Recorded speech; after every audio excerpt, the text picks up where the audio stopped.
And I years ago, composers signed a contract that would not allow their music to be used in extended scenes in their movies.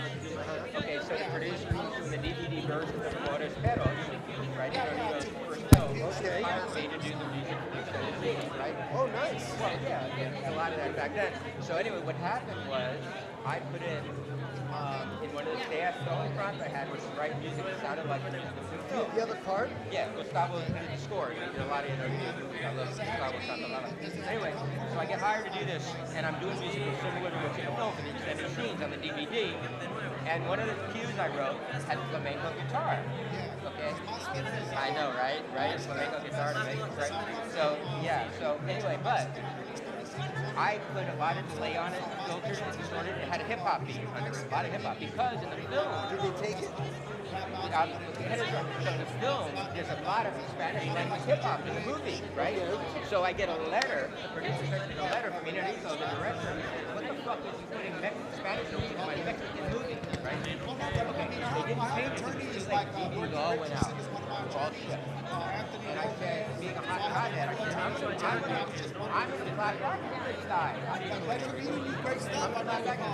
Because he's using hip-hop, which is black urban.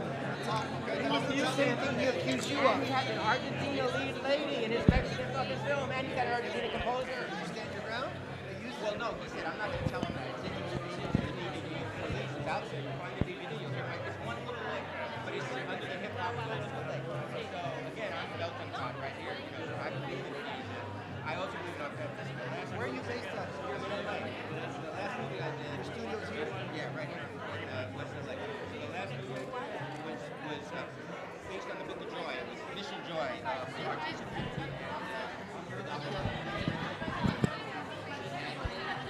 told the director, I believe I'm not using it.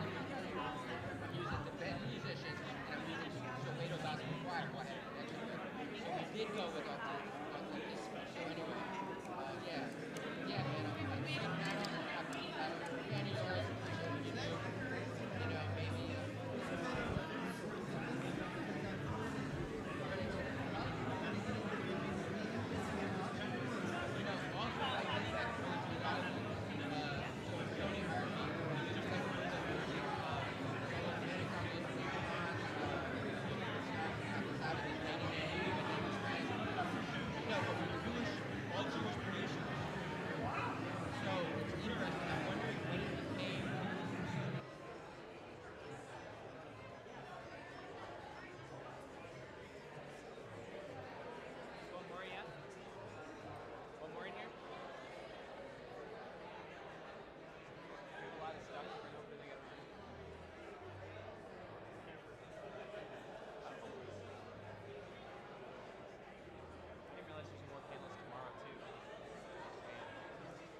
this one, then we move back in there, right? And then there's more stuff happening. The award show. Big stuff. So we go put on our suits. Yeah. Come back.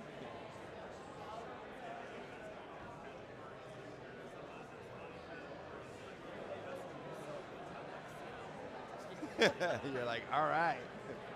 Yeah, we get really specific. It's just like, do they play the stuff? That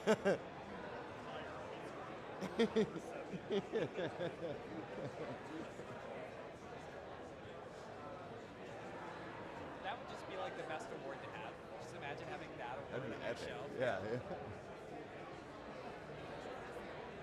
What's that?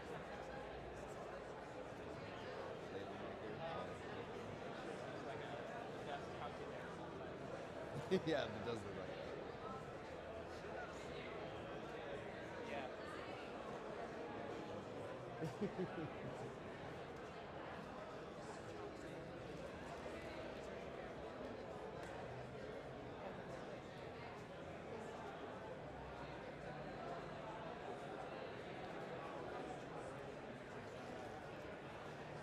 Next one's supposed to start at 3. I believe so. They might start it. That one kind of started at 9.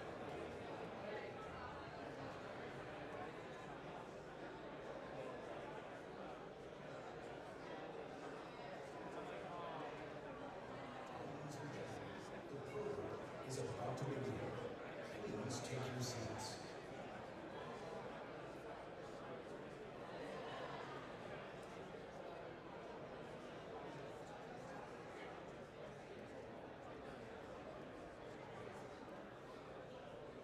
Ladies and gentlemen, the program is about to begin.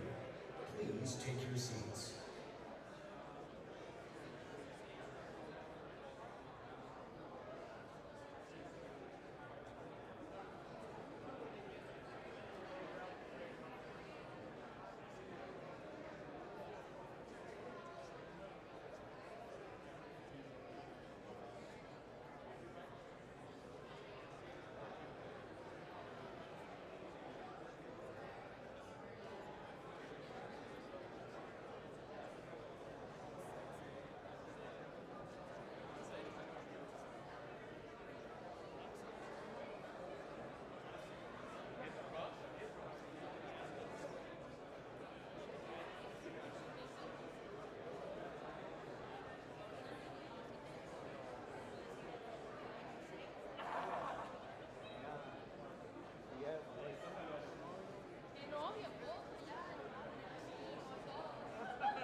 Hello.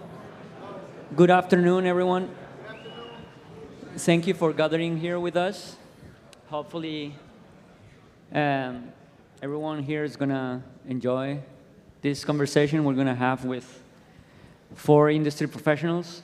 So, first things first, we're covering the topic of trailerizations and covers in the trailer film industry. Michael Maas, composer and publisher here. Could you tell us the difference between a cover and a trailerization? Yeah, sure. Nice to be here. Usually, trailerization, you got the original track. Let's say you got a track of Kanye West putting that track into your DAW and putting something on top. So you got the main track, your trailerization, putting, let's say, trailer drums on top of something. So using the original recording. And cover, you are reimagination the original recording. So there's nothing of the original track in there. You're using nothing of the original master. You're recording everything by yourself, which means, let's say there's a singer in the track. You need to check for another singer to get it done, or maybe a male singer or something like that, you know. So trailerization, you put something on top on the original recording, kind of like a remix, and cover, you are doing everything newly by yourself, but then it's very important that you stay very directly on the original recording, okay? You cannot rearrange that track, or let's say adding another lyric or something on top of that, different words. Then you need clearance again for that, okay?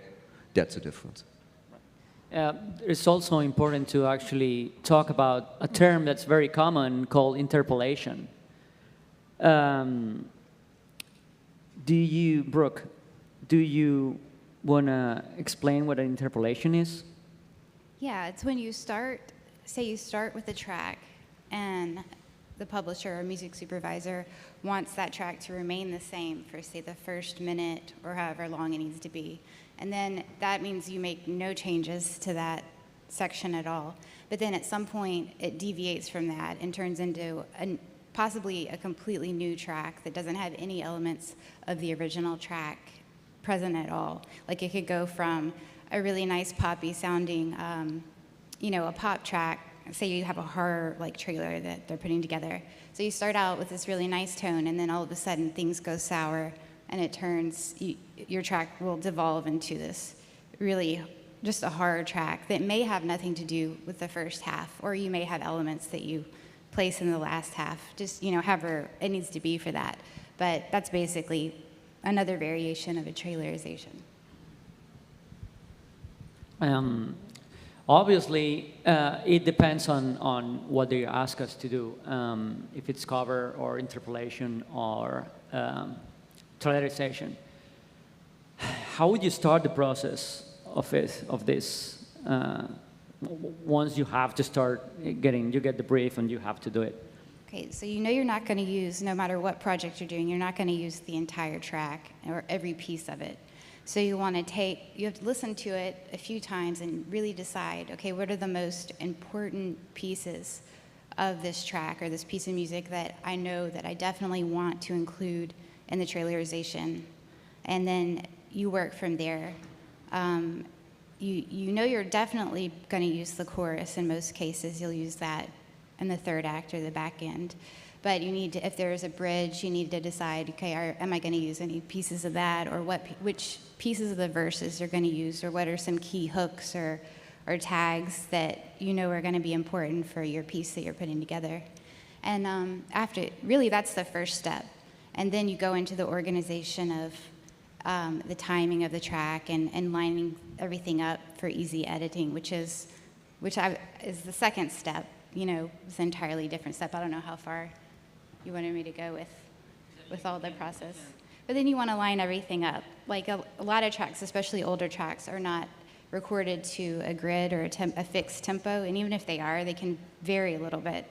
So you want to make sure that for your sake and the editor's sake that you have everything lined up to the correct tempo grid for easy editing for yourself, or if there's any revisions along the process, down the road, you're gonna be able to want to have that run as smoothly and easily as possible.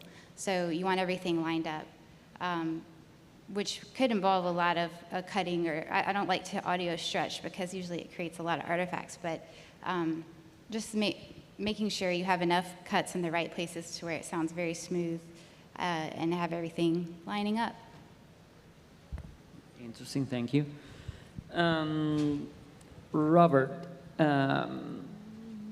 you are a music supervisor at Phantom Power, and you have been doing a lot of customs over the years. Would you say the process of preparing a trailerization or a cover, when you get a custom, job, would you say is different from actually sitting yourself down and actually saying, okay, I'm going to do this on my own. Nobody's asking me to, but I'm doing it. But what's the process of actually getting asked to do a custom by a trailer agency or a studio? Well, at least with the process, we get the main brief and whatnot, and especially when it comes to doing a cover or a trailerization, if we're lucky, we'll be told by the trailer house from their supervisor or their clients what type of lyrics they want to use, whether they want what type of part of the chorus or things like that. We get the time length and whatnot. And when it comes to doing the custom, there are usually more limitations than when you just think, oh yeah, I'm going to do a trailerization today, or I'm going to do a cover today, because you have to stick to a certain brief. You have to stick to a certain theme, a certain time limit, sometimes instrumentation. Sometimes you'll be told to do something that's more orchestral, something that's more hybrid, dark, heroic, and whatnot. And sometimes you might even have to change like the mood or change the type of, I guess, speed of an original track without even changing the original track itself. So you have to find other ways to do that. And sometimes they'll tell you what you want, but a lot of times it'll be up to me to come up with ideas so that I can get the composers going, because I want them to save time. Because if I can save them time, then it saves me time, the editor's time, and whatnot. Because the last thing I want is for an editor's or a trailer house's music supervisor to be like, this is wrong. And so when it comes to that process, it's a lot more pressure and there's more of a crunch. But when you're not doing it as a custom, you have a lot more flexibility. If you want to do a trailerization, you can do it however the heck you want. If you want to do it that's more orchestral based, you can do that. If you want to do a hybrid, you can do that too. And there's no real wrong answer when you're doing it outside of the custom world. If it fits, it fits. If we like what we hear, then we're going to want it, and we're going to want to publish it and whatnot. So, yeah. That's very interesting because from the supervision point of view, there's one thing that you can see, and then from the composer point of view, there's different pressure, different things. Maybe let's start with the composer side. Michael, how would you approach getting asked to do a custom trailerization, or let's say Robert asked you to do something? How do you take it? Actually, I have to explain. I'm exclusive for trailers at Phantom Power. So Robert always gonna call me and ask for trailerization and remixes, so directly. So usually he reaches out to me over email and checks if I wanna do the trailer cover or the remix. And then I check if I know the track, and if I don't know the track, I check if I like the track, if I can feel that, because it wouldn't make fun. For me, always the fun side is also important. To do the trailer cover. And I'm in a happy position saying, okay, I do it or I do it not. Okay? So that's how it works. Usually you reach out to me over email or even sometimes Facebook or what, depends. I'm living in Germany, he's living in Ohio, I think. Atlanta now. Yeah, almost. Yeah. So close enough. You should know that. Same time zone, we're good. I just know the German states. I know I'm in Los Angeles, that's cool right now. Same time zone. In his defense, my email says Ohio because that's where the company is. Yeah, so. Yeah. Our boss is living in Ohio, I think, yeah. So yeah, it's always a time crunch, but I'm used to working at night because I do that now for 10, 12 years, so yeah. Facebook, email. Let's stop more into that, actually. I'm really curious now about the type of pressure and tension that both sides get. It's like, let's see what's the difference from, let's say you're connected more to the studio, and you really have to deliver to him because he is on a time crunch or different pressure crunch that you are. Yeah. So you have to please different people. At the end of the day, it's a different goal, but what would you say is the difference between how you should take it and how he should take it, or Brooke when she's trying to do the same thing with another supervisor? I guess how I take it, well, for me, I have to sometimes be an interpreter.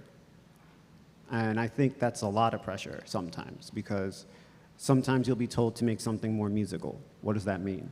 Does it mean make something more lyrical, make something soaring, make something more melodic, thematic, something more harmonic or something?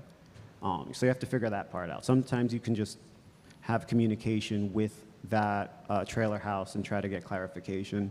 Sometimes they aren't able to give you more direction, so sometimes you just have to think of the direction on your own in a way based on what they said, and then you have to type it out well enough so that way the composers can get it from the first go-round. And I'll admit, sometimes I'm not the best at that. But I always open the door for our composers to always ask me questions, because I want them to ask, because if they don't ask and they don't get it, they don't understand what I'm trying to say, then most likely it's not going to work out. And I think that type of communication is vital when working with composers, because I'm going to be waiting for them to deliver, and that's a tough thing to do sometimes, just to wait and hope that they get it in time, deliver it the way I want it and whatnot. Because sometimes if they're unable to, then I have to jump in and also write for that brief. And for me, sometimes that's like the night before. But like I go to people like Michael because I trust him, and he understands things very well. And if I say something he doesn't get, he'll just email me right away and just be like, "What do you mean by that?" And I like that, because then there's that collaborative process, and that's what I feel like it should be between a supervisor and a composer. Like, I've been on both sides, and there are times I don't understand what a music supervisor tells me, and I'm like, what? And if I'm left in the cold, then it's like, oh, okay, well, good luck. Anything to add, Michael, Yeah, on your perspective? Yeah. I think he has much more pressure than I got in the situation, because I'm allowed to say no or yes if I do that. If I say no, he probably he directly has much more pressure than I got. But they hired, or they took me exclusive because they know what I can deliver, and I'm pretty fast because I got a little bit of experience in that. But I don't feel pressure that much. We are very honest to each other. I think a library, trailer or production music library is living and dying with the music supervisor, because they are the representation of the library. So if you got a not great music supervisor, it's not good for the library, and he's pretty great. No pressure. Yeah, no pressure. And we got pretty great communication, and we learn from each other, and that's important, that you got a music supervisor that can explain you as a composer what you should do. It doesn't make sense if someone says make the hits bigger or something, you know, or make it louder, you know, and you can do that, but it doesn't help really. If someone says, hey, put in second 3 that boom out, and saying, hey, staccato swings, do it halftime, or saying, hey, he's constantly saying to me, hey, EQ the hits, they are too shiny, so I have to EQ the hits down in the higher area, you know. So we learn from each other, and it's pretty easy and relaxed. It was more stressful in the past when I did custom for every companies. And it wasn't fun, to be honest, because there's a lot of pressure on you then. Doing it in 2 hours, 4 hours, you never know what happens. Did it get signed? Was it used? And it's a big struggle, because the chance is so minimal to get a custom signed off, especially as a composer. The libraries may be asking 20 other people's, but maybe 20 other trailer libraries are on the custom. They're asking again 20 other composers, so maybe there are 120 tracks at the very ending in the pitch, or even more. So, yeah, it can be a struggle, but in our situation, it's, at least for me, it's easy. Now that we are actually talking about trailerizations or covers from well-known artists, that actually adds some pressure. And it makes licensing even more complicated. Ken, you have a long history of being in the commercial world with artists, mixing, producing. Also, some of those tracks have been trailerized and songs. So you are also swinging by the end of being in the artist side and also on the business side. How would you think, what are the differences from one side and the other, really? How do you actually... Hey folks, I'm Ken.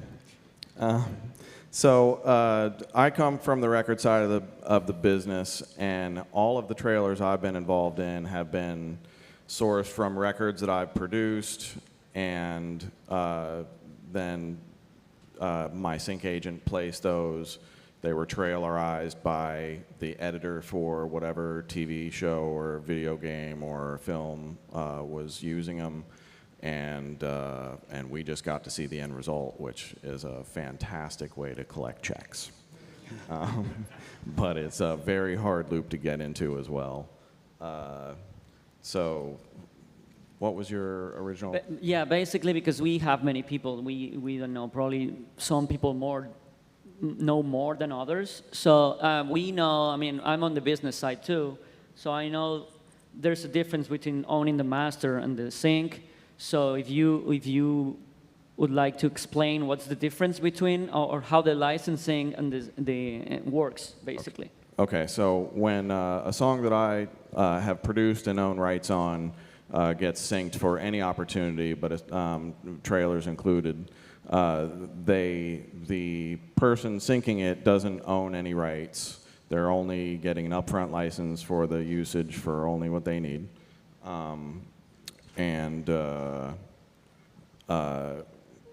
They can use the instrumental if they want. They can use the lyrics with or without. We don't really care.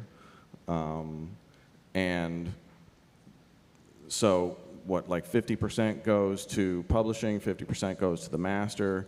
Usually a record label owns that. So if like I worked on Kanye West Power, and I'm a writer on that, but I don't own any publishing, and those licensing checks are very, very small because I have a very small portion of publishing on that, whereas the Des Rock stuff that we've gotten a lot of trailerizations from, I've got about a quarter of that whole project. So when a license comes through, 25% of that goes directly towards me. Usually that goes towards the record label. So I'm kind of in a lane where I look for great artists that aren't necessarily making trailerized music, but make great music that might sync really, really well. And every now and then you find one that you can get into a lane with and really make a lot of money. That's what we're trying to do with me and Michael Maas are the group obSCENE Stealers, and we make epic AF music. And so, you know, Michael's a trailer music composer, I'm a record producer, mixer, and we just kind of smash our talents together and we create things that are somewhat sound like trailerized music, but somewhat sound like my world, and we have this kind of very unique blend, and you know, we're kind of hoping to get into those same lanes with finding our way onto trailers as well. We'll see how that goes.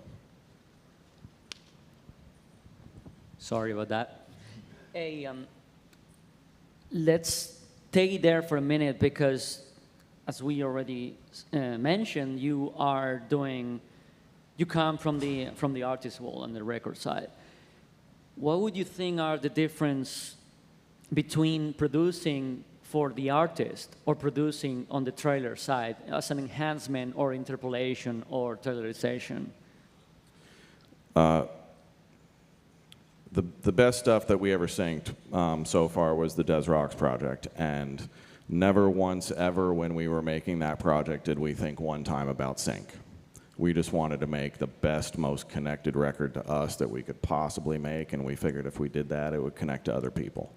And I think a lot of writers, as they're trying to find their way into sync placements, are just too on the nose. They try and write, you know, what's exactly in front of them, whereas like a guy like Des Rocks writes a song like Used to the Darkness, and you know, he describes evil and horror and darkness in a way that few have captured it, and it's I don't know, when you see it on a trailer, it's pretty amazing. It's been, you know, one of the coolest things for me as a record producer that happened was starting to see these reimaginations of the things that we had created. I think we had one of the Goliath season trailers, and man, if you want a moment in your composing career, watch somebody pull something apart and redo it like that. It's really, really cool. There's definitely a trend now with covers and trailerizations. So for the big projects, there's always this need for something that people can relate to. Why do you think, this is a general question if someone wants to chip in, why do you think this happens? Why do you think people are more drawn to an artist or a song that they all know already rather than a very good library track that's actually intended to be on a trailer? Because those tracks are already ready for a trailer. They don't have to be trailerized or anything. I think it's because people already have a personal connection with those tracks, and it already evokes an emotion in them that another track that may be perfect is not going to have, because they've never heard it before. And it's nostalgic, and it's to hear it in a new way. It's pretty amazing, and it's just a really cool thing, I think, that you can't get with something you've never heard before. To add on to that, I feel like sometimes it's the lyrics from a song that really connects to that trailer spot or whatnot. And there's that connection as well, yes, but I feel like what will make someone want to, I guess, use Kanye West Power, like you mentioned, the lyrics. And those lyrics can sometimes be a big thing for that trailer. I guess I'm out. Oh, I'm back. But yeah, the lyrics could be a huge part of that whole trailer experience because you're kind of linked. You're linking the lyrics to the emotion, to the trailer, to the whole thing, and along with the work that the composer put around it for that cover or that trailerization. I think we should get more specific on the technicalities, and this is a question for everyone. I want to hear everyone's take on this.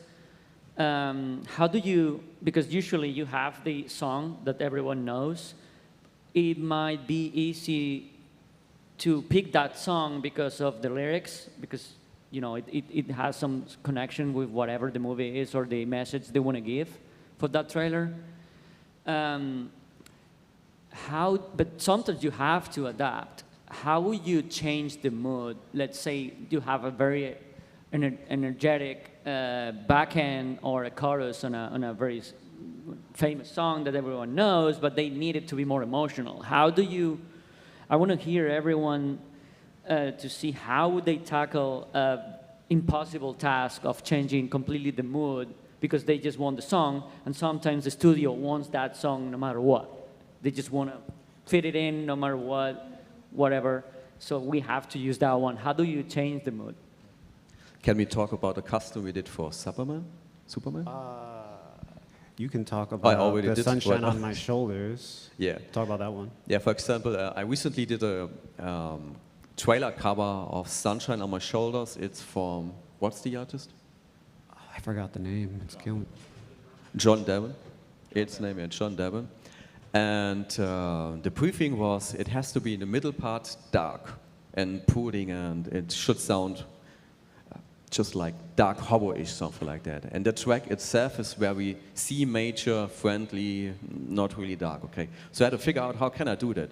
So what I did a trailer break there and edit point. So the track is running, there's a break there, and then I was putting in the lyric again, but was using some detuned strings, okay? So the string was in C major, but it was going up and down half a tone, so that was that kind of feeling that something bad is going on, okay?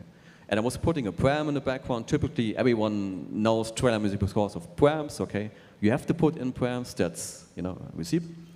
And yeah, and what else? Yeah, basically I made it horror-ish sounding by putting it an untuned string, which was going up and down with a pram in the background. And just the vocal with a lot of Valhalla shimmer on top, which made that atmosphere of the vocalist in space or something like really dark. Yeah. But the string made most of the work because it was detuned. Yeah. You were trying to create the tension with the strings, right? Yeah, but very minimalish, because if you put too much in, it confuses the listener of, okay, you really have to put the listening situation of the listener to that detuned string. to that element that makes that howish feeling. Brooke, how would you tackle such a task? Well, if you're doing a cover, is that appropriate? Like, you're not just talking about a trailerization, but maybe a cover. Yeah, just as well. change the mood. Let's say you have to cover, you want to cover something completely different and change the the environment of it. You can change the key from, say, if it's major, you can change it to minor, and that will, you know, drastically affect it. But besides that, just the instrumentation, depending on what kind of genre you're going to lean it into. But I would say, like, the biggest thing is the chord progression. You can change the key, or the instrumentation would be the three things that I lean on. I actually have a story, I guess, that links into what we're talking about here. A number of years ago for Michael Bay's Songbird, I was tasked with taking an already made trailerization of Bob Marley's Three Little Birds, and I was tasked with giving it more pace because it was more atmospheric. And the way I had to tackle that was by putting in a lot of trailer drums, like to really push things along and pulses and whatnot, and trying to put as many dark sound effects throughout to make it work. Luckily, I also did almost all the sound effects for the trailer itself, so I could at least make things that fit and were similar. But like, to change the mood sometimes, at least for me, sometimes just some trailer drums can just add a whole pace to make something that's more atmospheric or more light, make it more dark and heavy and intense, and in ways go from lurking to just jumping in your face. Ken, again, you've been in every record known to mankind. Not everyone. You're just missing a couple. So how would you change drastically the mood of whatever you have to do? You go like, this needs to be completely upside down. I often will take a section and I will just listen to the vocal and I'll loop the vocal and I'll go, I usually work in Logic. And I will start just listening to Apple loops, sometimes for hours. And it is absolutely amazing the different feel that a piece of music can have against a vocal, depending on the drums that you pick and the chord progressions underneath it. Because the chord progression that was written with that vocal, that's only one potential chord progression that can work with that music. And with the beauty of Logic and Apple loops, I can sit there and I can just be surprised and just wait for the moment that I just go like, oh, this is it. This is what I've been waiting for. The 761st audition was the perfect thing. And you know, I kind of approach reimagination of things much like that, and I just wait for the right moment to hit me and just leave myself open for receiving that, if that makes sense. It does. One thing, I mean, we were talking about little tricks that we're doing. I would say that one of my favorites is like, okay, you have to do, they give you, let's say, a very energetic whatever, but you have to make it emotional. So what I try to do is like a shortcut. Probably more people, I never discussed this, but probably more people do the same thing, or maybe not. It's like actually doing a cover inside the cover. Like, let's say you have a Beatles song, and they want it to be like dark or something. So I usually imagine, what if this band was trying to imitate Marilyn Manson? So that's the first cover, and then we do the trailerization or the cover. So it sounds like a third thing, but with two different steps. I don't know if that made sense. I probably put it very complicated, but it's like one band or artist covering another band or artist, and then we just do it. It's just the third person actually doing it. That, because sometimes you are in a time crunch. Well, not sometimes, all the time.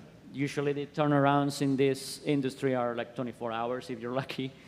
So that's kind of my go-to shortcut, like very super fast, like coming up, okay, let's do this in this style, and let's see what we come up with. That will save you sometimes, most of the times, a lot of you know, blank mind for a while. Like, how do I tackle this thing? So that's a little trick if you want to try it. Brooke, we've done, you and I in the past, covers. It was Ride by 21 Pilots. You co-wrote it with another artist who's not here, Hanu. Can you tell us about the process of how do you actually took the brief and made it happen with this example? How was the process to write that track? For that one, I started with the piano and changed the key a little bit and kind of slowed it down. I slowed the tempo down because it was a cover. It wasn't an overlay or a trailerization in that way. So it was all original music. So there's a lot of freedom to change a lot of things. So I basically just started with the piano as the bass and then wrote a slightly altered vocal melody on top of it to complement that, which was still the same melody as the original, but because the piano track and the chords were different, it changed the feel a lot. And then from there, you know, the extra instrumentation was added on, the strings and all the rest of the orchestration. So basically it was, I didn't really think too much about that one. I just sat down and played the piano and it just kind of came out. It was one of those I didn't really have to think about, which is great. So that's kind of all I can say about it. That, I mean, we don't have it here to play, unfortunately. This was like a kind of like last minute thought.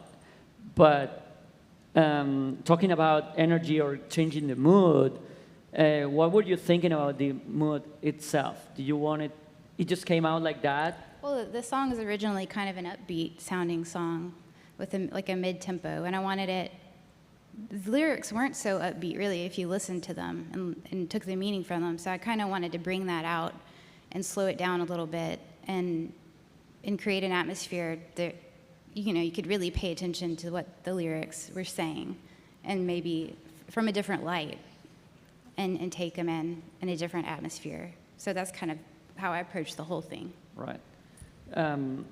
Now, the opposite of what we were discussing. If you have a song that needs to be turned into something very different, how do you actually keep, this is a question for everyone, how do you keep the essence of the track, even though it's going to sound completely different?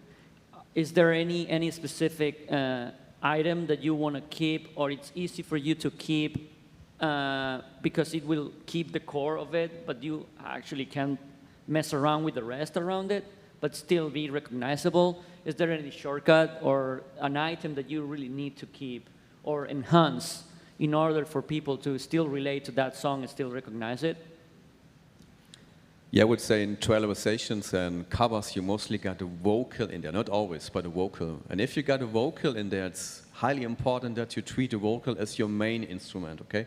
That's the most important thing then, because the vocal is delivering the lyrics, the emotions, and yeah, I put in all my stuff always Valhalla Shimmer, so I take the vocal, put Valhalla Shimmer on it, 20%, and it sounds great simply. Everything else, I sculpture around it. Okay, for me the vocal is then highly important because everyone knows the vocal, so if you would mess that up, it would never get signed off. And you have to have that little respect of the original recording. We also did some John Williams kind of things, and I was thinking before, should I really do it in respect of John Williams, because I have a huge respect of John Williams, and I did it and I failed totally, but it's, you know, it's not a mess because he's just great. Yeah, but I'm treating then the vocal as the main instrument and make everything around the vocal. You wanted to talk? Oh, I forgot what I was going to say. Fair enough. But yeah, that's it will come. That's interesting, but then there's occasions when... I know what I was going to say. Okay. This hasn't been trailerized per se, but my favorite cover that I ever did, I took, was God Only Knows from the Beach Boys. and I wanted to completely reimagine it so that the intention of God only knows what God only knows what I'd be without you. Think about that from a flipped perspective. God only knows what my life could have actually been without your influence. And then turn all of the music and all of the intention of the vocal directly towards that message. And I wish I had it here to play. It's the coolest fucking thing I ever did. Yeah, so I think it depends on, you know, what your vision is of your target. And, you know, you can totally reimagine the intention of the entire song and the lyric without changing the lyric. I'm picking up of what Michael said, but maybe this question for Robert, because let's put in the situation that you tell him to trailerize something, and then he grabs the lyrics because that's the most recognizable, that's what people relate to. But then you go, he starts the first version, but you forgot to tell him something. They only want one sentence of the whole minute and a half, 2 minutes. They only need one sentence in the outro. And he has to go back to the writing board and say, okay, I cannot go back to the lyric. So what would your advice be in case that he has to change and he doesn't need to grab that lyric to actually build his track around? This is not a test. I would ask for But it's another music interesting. supervisor then if he does that. No joking though. So how would I advise him to not like rewrite the track with that note in mind? Well, I think of it like this. If he used that lyric, the way he did it, right? If he did that and he had the emotion right and the whole delivery right, why change it? You know, get rid of, yes, change the lyric note, yes, and put the one sentence in the outro. But the stuff around it, it probably should stay. The accompaniment should stay. If you want, you could have like a piano or something playing what the lyrics, the melodic line of the lyrics, just have the melody. I mean, the harmony. You can just have the harmony with some nice sounds around it. Because like, if it sounds right without those lyrics, then I think it's right. You just keep it. That way, because if you have him change more than that, then you might change the whole thing. One little change here and there from that part could probably change the whole direction of the rest of the track, and I don't want to do that. So yeah. Then let's say that we take it to the end line. There's people here who knows also about the business side of things, but then the artist has to approve it. So raise your hand, whoever wants to talk about that, but how is the process again, because some people might not know at all that this is actually a possibility. The actual, Kanye has to approve himself about this trailer and this cover. Yeah, so usually user composer compose or remix or trailerize the track for the library, trailer library or anything else, a publisher, okay. The publisher is sending it to the client, and the client is sometimes using some kind of clearance agency, or they cleared it by themselves, so they have to ask the artist, the original artist, let's say Kanye West, if he approves that version. So they are sending the version to the team of Kanye West, and maybe it's just the team is clearing that and saying, yeah, that's great or not. Or maybe Kanye West is directly on it. That's something you cannot know or control. It's always different. And if the original artist or the rights holder is clearing that and saying, yes, it's great. But it's not always happening. We had multiple cases. Ken and I won't mention any name, but we had one case we made a remix of a very famous track, very famous artist. We never get answer for that, I think, so there was a clear no at the very ending. And it's the way it goes sometimes. It's a lot of swings for the fences and a lot of misses. Yeah, so the no answer was a clear no for us then, so we didn't ask anymore for that. It's no for now. Yeah, or maybe it wasn't spam. The email could have, yeah. We'll see. We'll see. I'm not worried about it. Yeah, so the difference in trailer world is also in the trailer world, if you just do a trailer track, you don't have to ask anyone for permission because you have signed over your master rights to the publishing company. And the pop industry, in that case, you mostly have to ask the original artist, the rights holder as well, because they keep a part of the master rights. And that's the entire difference then. Usually if it's a major signed artist, whoever is the songwriter and the master holder is going to need to clear that sync. I don't think the artist has to approve that sync. I think the label, if they control the master, and whoever is writers on that. It actually depends on the writer and whatever deal. Yeah. For instance, now I'm waiting. I'm not going to say who, but it's an artist who wants to listen to it, and he's the one making the decision. So it just depends. Is he a writer on it as well? Yes. That might be why that probably why. That probably is why he has that pull. Right. I'll tell you the one later. I think it's important to know that there's two different types of checks. As we were discussing, there's the master and then the sync. If you do the cover, you own the sync. But there's also the trailerization part, which is sometimes when we in the trailer industry, in the production music side of things, we are not the artists, we cannot control that part of the master. But sometimes if you're starting now as a writer, if there are many writers here who don't know, the difference between the check that one gets and, versus the other one is very big. Sometimes you have to get a good publisher and good sync agent to actually fight for your money, because the difference between what the original artist gets or you who actually put the work to make that artist get that money, it's pretty big. Like we're talking probably 10 times less than the artist gets. So that's just some piece of information for some of you who might not know. But yeah, I can speak on that a little bit. So all of the songs that I've produced that have made their way also into trailers, all of those songs have also synced in regular TV scenes, film scenes, video game scenes, outside of trailerization.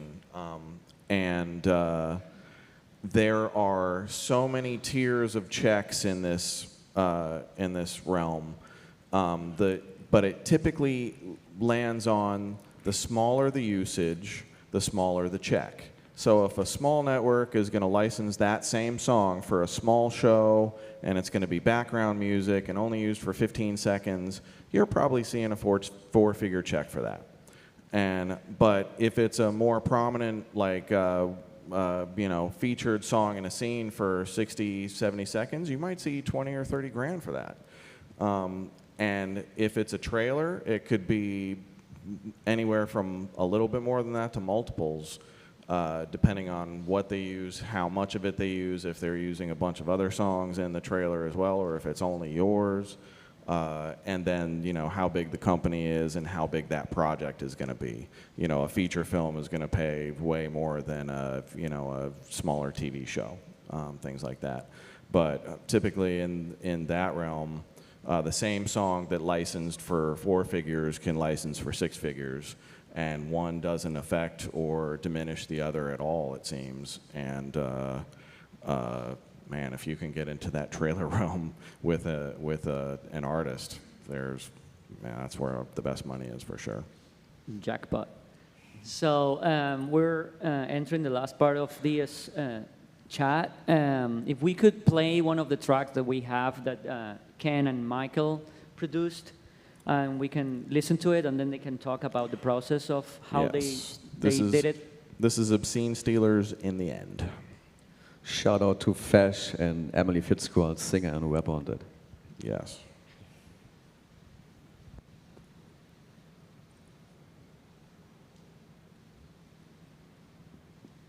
someone playing the thing? It's really in the end. Nobody here? Yeah.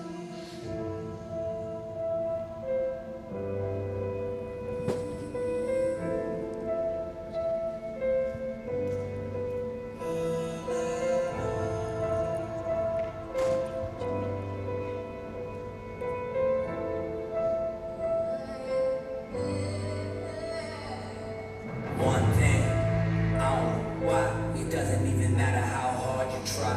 Keep that in mind. The design is wrong to explain in due time. All I know is time is a valuable thing. Watch it fly by as the pendulum swings. Watch it count down to the end of the day. The clock takes life away. It's so unreal. You didn't look down below. Watch the time go right out the window. Trying to hold on, but you didn't even know how wasted it all just to watch you go. I kept everything inside, didn't even know I tried.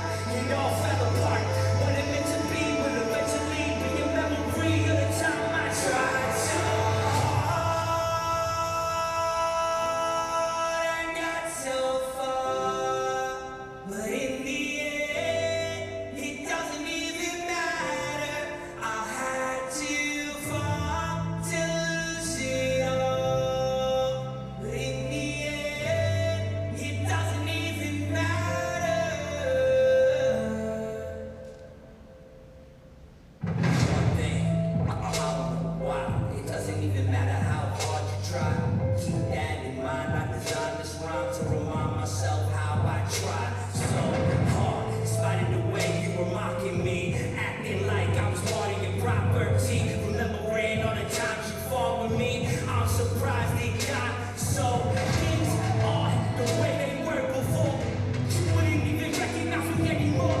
Not that, 'cause you knew me back then, but it all comes back to me in the end. Kept everything inside, didn't even know I tried. It all fell apart. What it meant to be would eventually be a memory of the time I tried so hard. Hard and got so far. But in the end, it doesn't even matter. I had to fall to lose it all.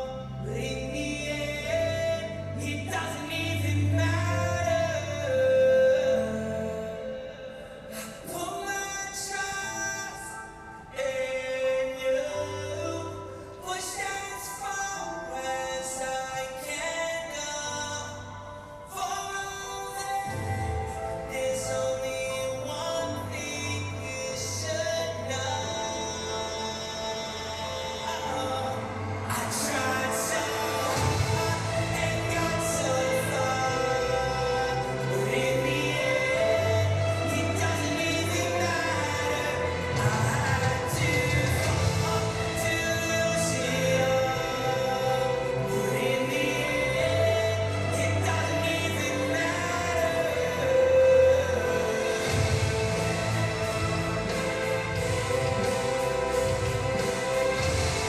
It doesn't even matter.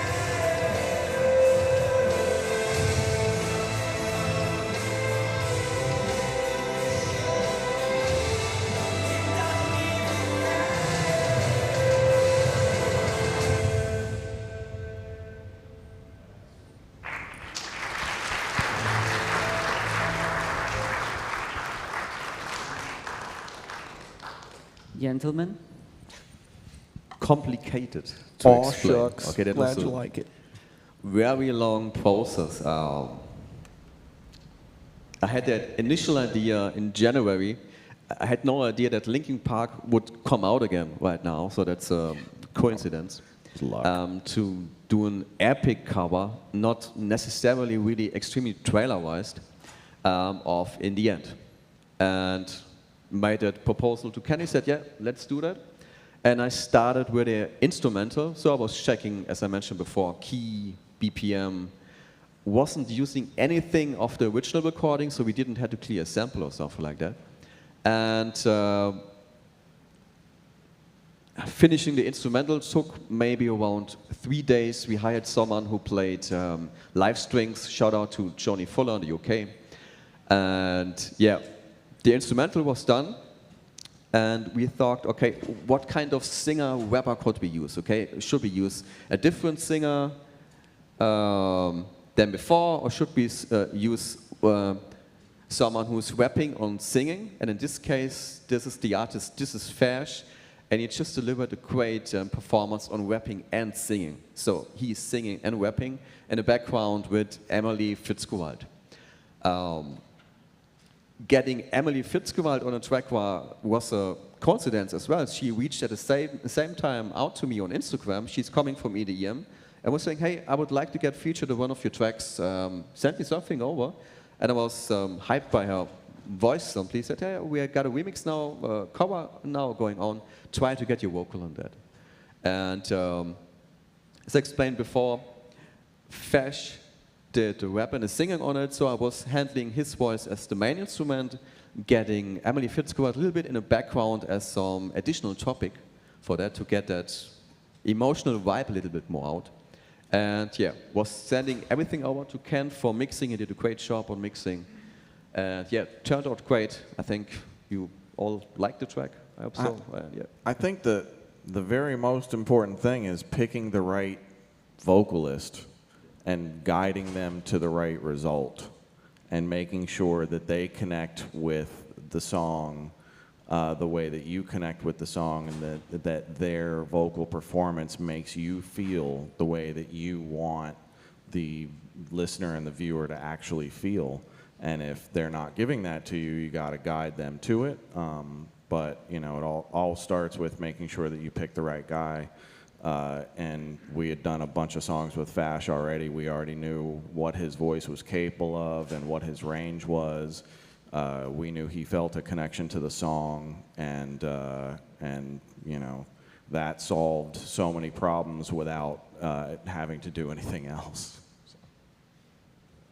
He did such a great performance on that. To be fair, we had multiple rappers and singers on that. We tried everything out, and at the very ending, Fash had that final emotional feeling which Linkin Park deserves to get that trailer cover done, you know. So we were just happy having Fash on the track, because he did most of the job. Everything else was just painting around that. So most important thing was really, as Ken said, the emotional performance of Ken, and yeah, Emily also. Well, it's also important from, you know, our job is to make sure that what Fash hears when he gives his performance is inspiring to him, so that he can give that back to us.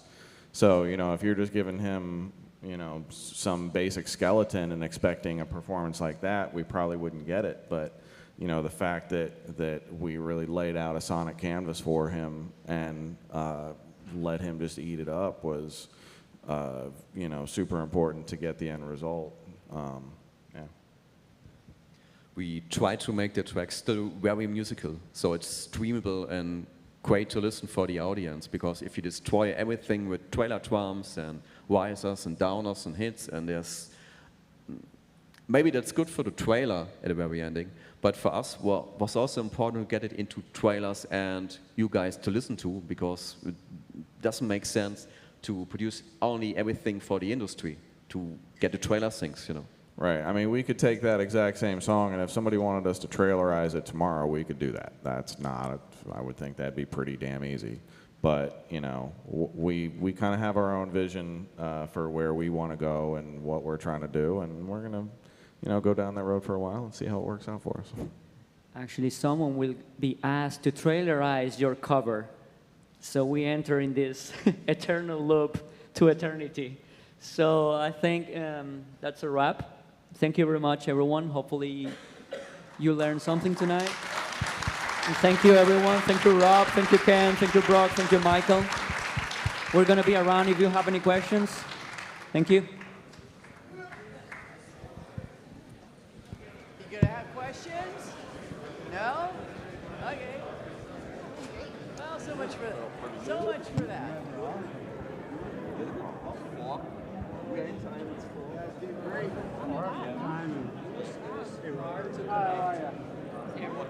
Oh, yeah, that's good.